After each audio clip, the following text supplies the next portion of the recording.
I'm Tyron, Vision Holden Rugby Challenge. Rugby union is a very complex sport, and today I'll give you some of my tips to help you get the most out of playing Rugby Challenge.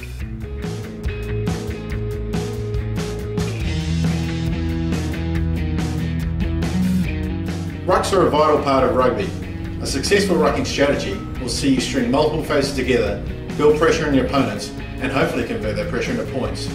Here are a few of the things which influence the outcome of rucks in Rugby Challenge. The first thing you need to be aware of is the effect that the tackle has on the ruck meter position. If the ball carrier makes a lot of ground on the tackle, it's likely that this meter will start off in favour of the attacking team. Likewise, if a big defensive hit is made, it will start in favour of the defending team. It's important to decide how you add players to the ruck. Using quick bind, players will get to the ruck quickly but with limited impact. Heavy bind will add players more slowly but with greater impact, and it's more likely that forwards will be committed. Managing the breakdown is not just about spamming players into the ruck.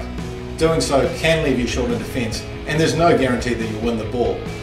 Likewise, with heavy bind, there's no guarantee that you win the ball either, and you will tire your players out faster. The first three players to the ruck have the greatest influence. Their speed and impact are the dominant factors in winning ball. So taking or affecting tackles close to your support will give you a real edge in winning rucks.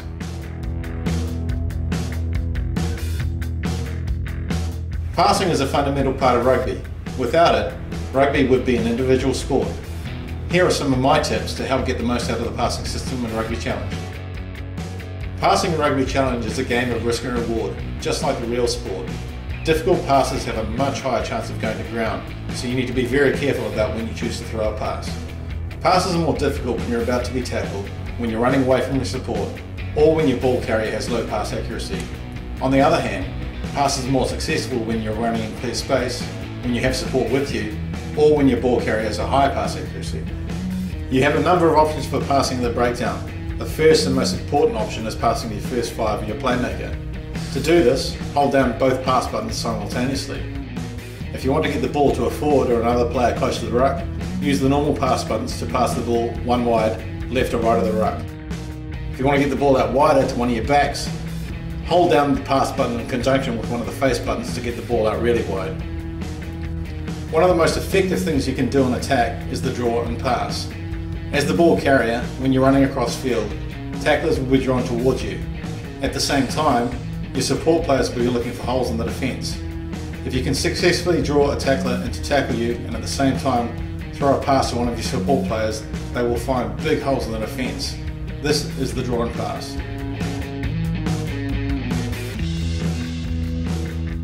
Anyone who's watched a game of rugby knows that defence is key to winning matches.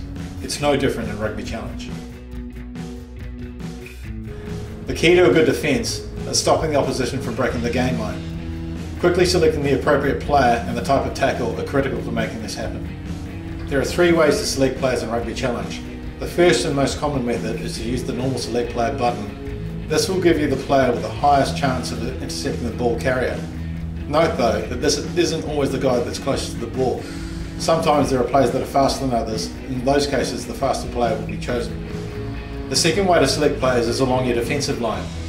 You can do this by using the pass buttons left or right to select a player in that direction. The last way is usually used for line breaks, when you need to quickly select the fullback.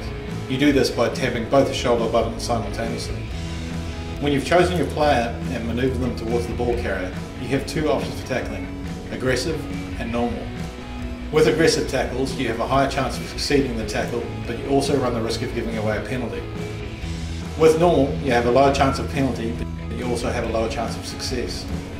My final tip for tackling, and this applies to both defenders and attackers, carrying more speed into the tackle will make it more effective.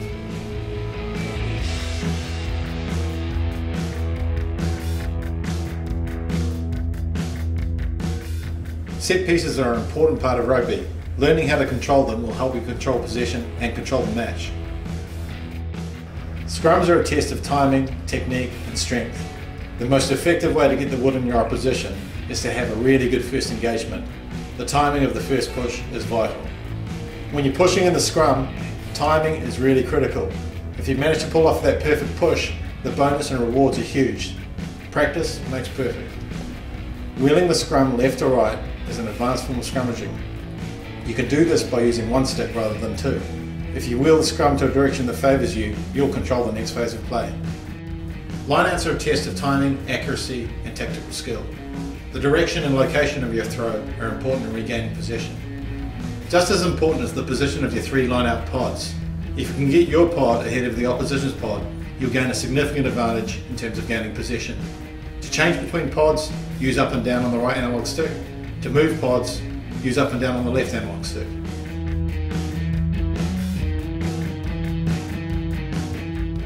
Rugby Challenge is built on the fundamentals of rugby union.